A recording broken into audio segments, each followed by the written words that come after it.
Fala aí, meu querido aluno, tudo certo com você? Professor Gustavo, de Biologia. E hoje a gente vai para mais uma aula de Zoologia, invertebrados. Vamos comentar aí sobre o filo Annelida. E aí a gente vai comentar um pouquinho sobre esses animaizinhos aí, né? As minhocas, as sanguessugas, né? Que às vezes acaba muitas pessoas tendo um certo nojo, né? Uma repulsa sobre esses animais, mas são animais muito, muito interessantes. Vamos começar já direto pela classificação desses animais para a gente entender os representantes que a gente encontra aqui. Os anelídeos são classificados pela presença ou não das cerdas corporais, né?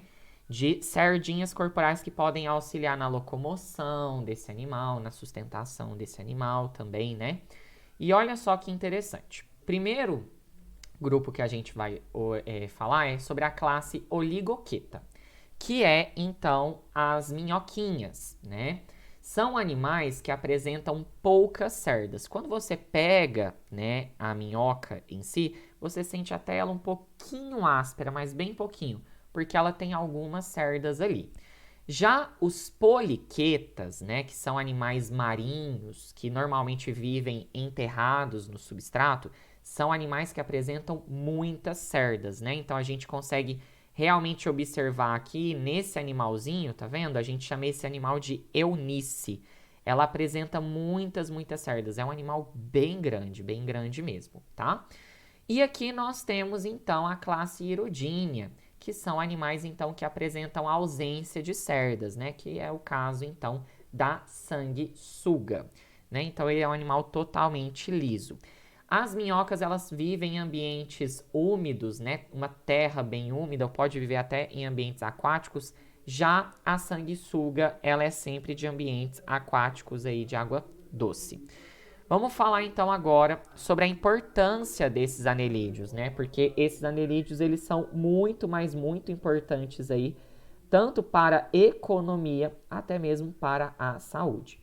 A minhoca, pessoal, ela se alimenta de matéria orgânica presente na terra. Então ela acaba comendo terra, digerindo aquela matéria orgânica ali presente, e aí ela absorve os nutrientes daquilo e acaba eliminando as fezes.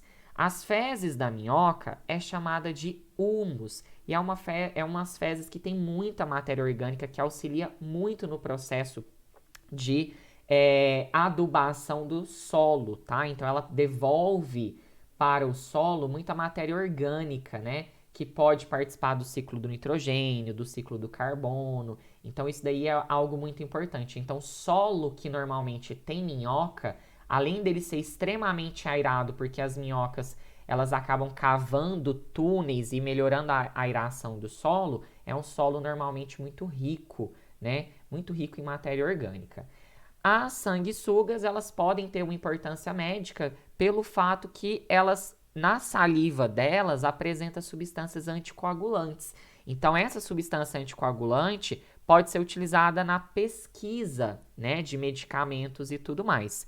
Agora, nós temos também aí, para você entender, a importância dela participar da drenagem de coágulos sanguíneos, né?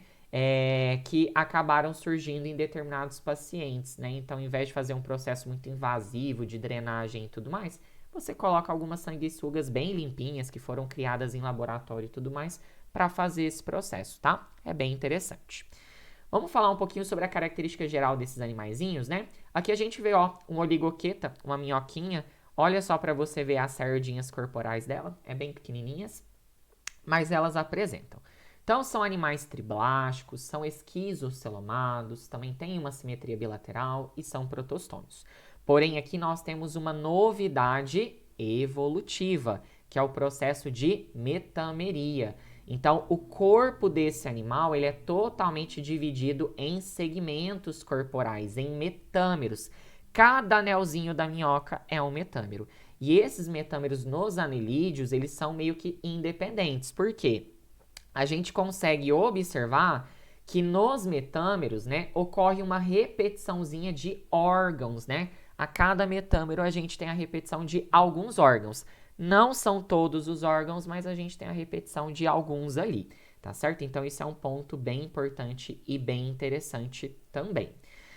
Uma coisa legal da gente falar é que alguns desses metâmeros, principalmente aqui nos oligoquetos, eles acabam se fusionando para, então, formar, né, estruturas que vão formar aí essa partezinha chamada de clitelo, tá?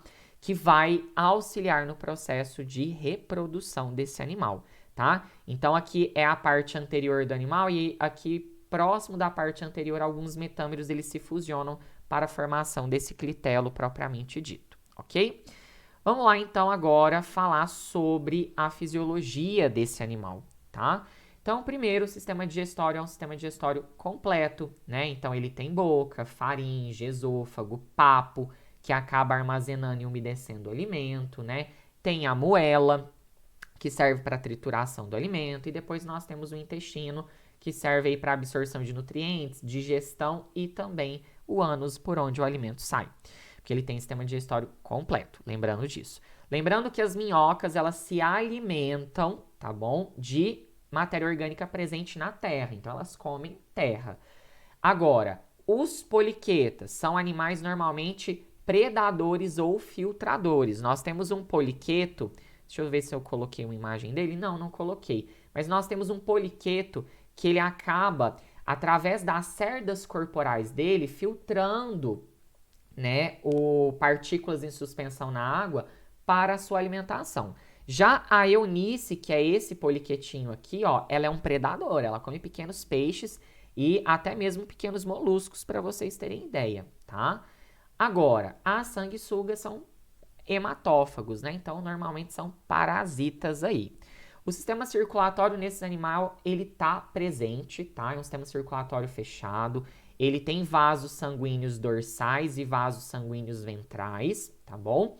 O sangue, ele sempre flui da região posterior para a região anterior pelo vaso dorsal. Pelo vaso ventral, o sangue flui da região anterior para a região posterior.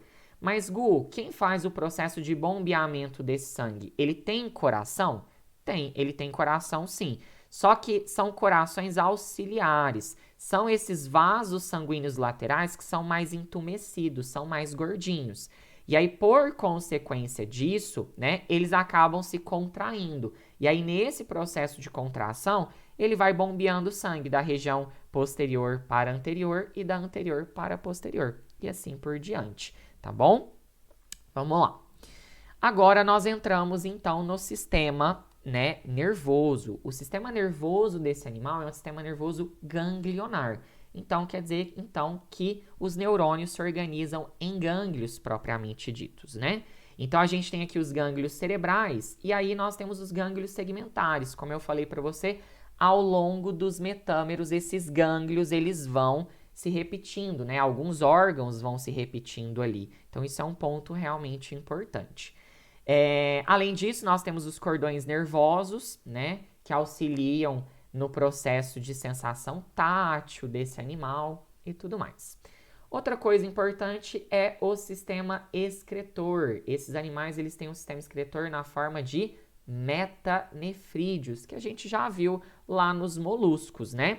Então, ó, o que acaba acontecendo? O metanefrídeo, ele está presente dentro de um metâmero, dentro de um segmento corporal. Mas quer dizer que esse metanefrídeo, ele drena a excreta nitrogenada daquele próprio metâmero? Não.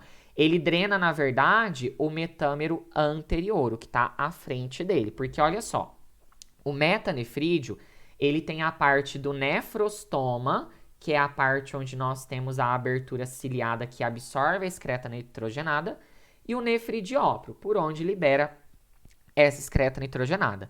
Então, o nefrostoma, ele está no metâmero da frente. Ele absorve essa excreta nitrogenada do metâmero da frente, joga pelos túbulos do metanefrídeo e depois sai, então, pelo nefridióporo, tá? Então, isso é um ponto importante. Cada metâmero tem o seu próprio metanefrídeo. Como são animais, muitas das vezes, de ambiente úmido ou ambientes aquáticos, eles excretam amônia, tá? Excretam amônia. Sistema respiratório, ele está ausente ou pode estar presente. Temos animais poliquetos que aquelas cerdas, muitas das vezes elas são muito ramificadas, né? e elas podem funcionar como se fossem brânquias, entre aspas, tá? Então, alguns livros retratam a presença de brânquias. Agora, um ponto importante. Normalmente, o sistema respiratório está ausente. Então, como que é o processo de respiração? É uma respiração cutânea. Então, é uma respiração pela pele do animal, tá? Então, isso é um ponto importante. A pele é extremamente vascularizada e úmida. Para ter respiração cutânea, nós temos que ter uma pele úmida que vai auxiliar nesse processo, então, de trocas gasosas aí, onde o sangue venoso se transforma em sangue arterial, ok? Entramos aqui numa parte interessante, porque este animal, ele tem a sustentação corporal dele por um esqueleto hidrostático. Porque olha só para você ver aqui. A parede corporal dele, bem na parte de fora, ele apresenta uma cutícula bem resistente, tá?